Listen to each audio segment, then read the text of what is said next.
طالبان دور میں کندھار میں نے امیر المومنین کی خدمت میں ان کی موجودگی میں ایک خطاب کیا.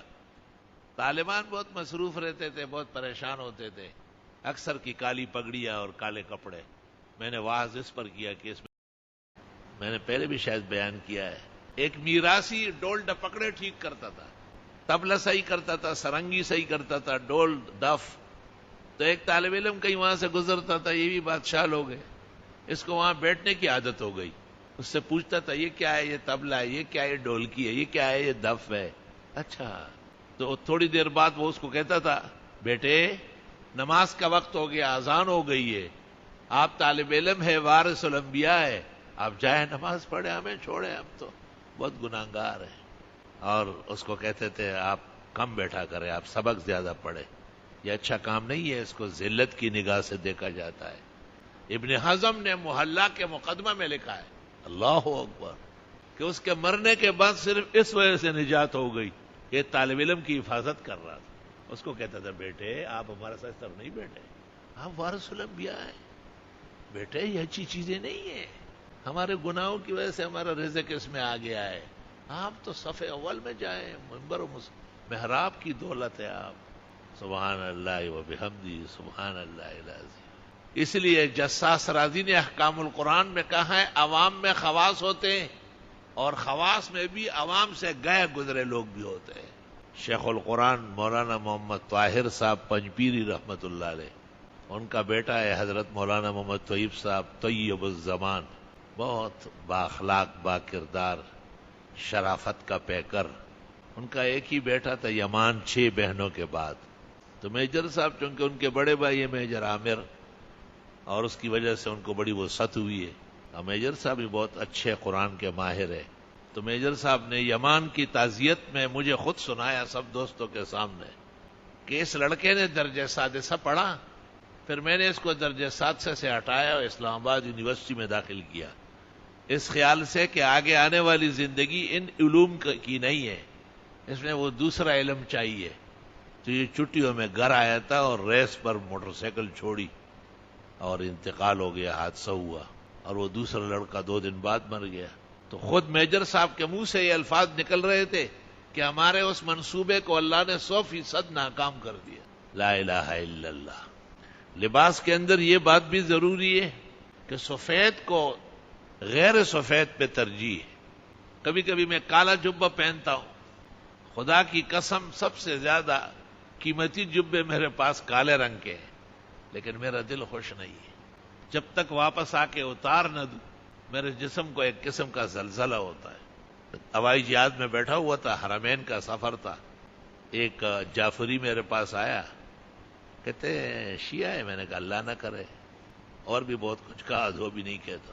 میں نے یہ کالا کیوں پہنے؟ میں نے کالا ان کے باپ کا جاگیر ہے کیا؟ میں نے اپنے ساتھیوں کو کہا کہ یہ گڑچا بھی کافی ہے میرے لیے کہ کالے جبے میں لوگ مجھے رافضی سمجھتے ہیں.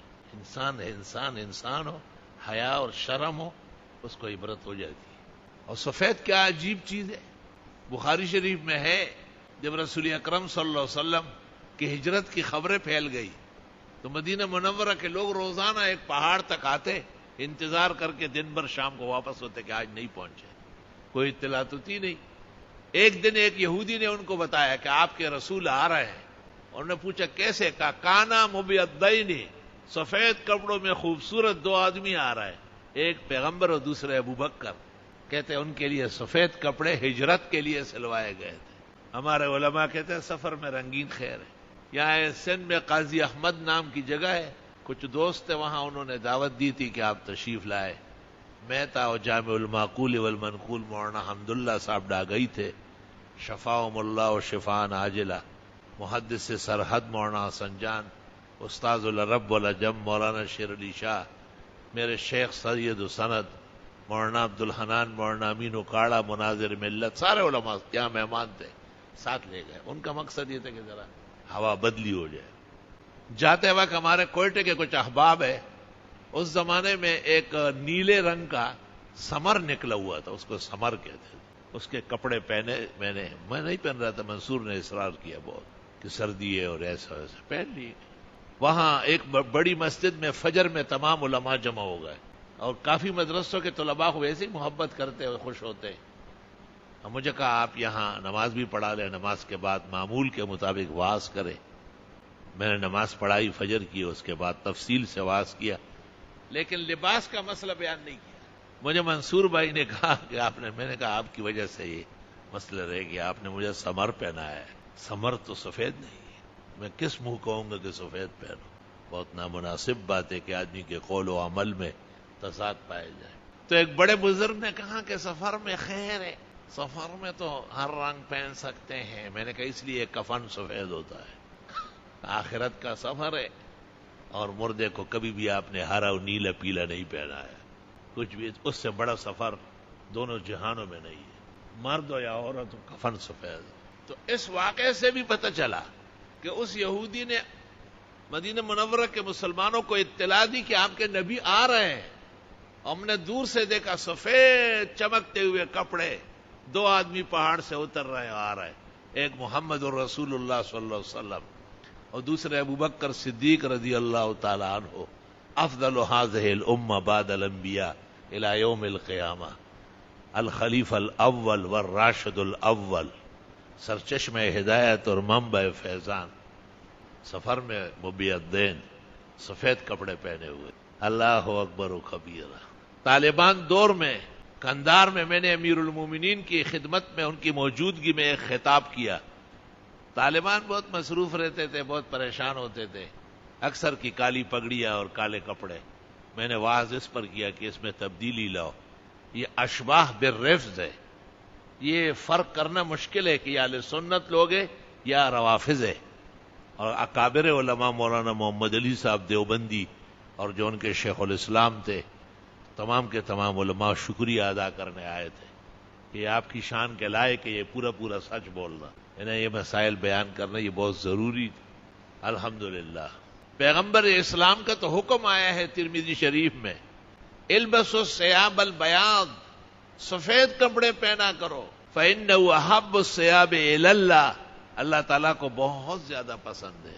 وفیہ تکفنون موتاکم، اور اسی میں تو اس لیے کفناتے ہو مردوں کو. تو کتنے مسائل ہیں، کتنے بہترین ہیں، کتنی شان و شوکت ہے. ہر کپڑا تو نہیں پہن سکتے آپ. الحمدللہ آج میں نے ابتدا کیا اور کچھ بیان کیا. اس کی تفصیل دیکھنی ہو تو دارالعلوم دیوبند کے سابق محتمم، اپنے زمانے کے عالمگیر بادشاہ قاری محمد طیب صاحب رحمۃ اللہ علیہ نے ایک کتاب لکھی ہے التشبہ فی الاسلام، اور کسی اچھے آدمی نے اردو میں اس کے تراجم اور تشریح کی ہے. اس کا نام رکھا اسلامی تہذیب و تمدن. اس کو ایک نظر دیکھ لے، فائدہ. السلام علیکم. جی دوستو، آپ نے دیکھا اور سنا شیخ مفتی ظہور ولی خان رحمۃ اللہ علیہ کو کہ شیخ مفتی ظہور ولی خان رحمۃ اللہ علیہ کیا بیان فرما رہے تھے.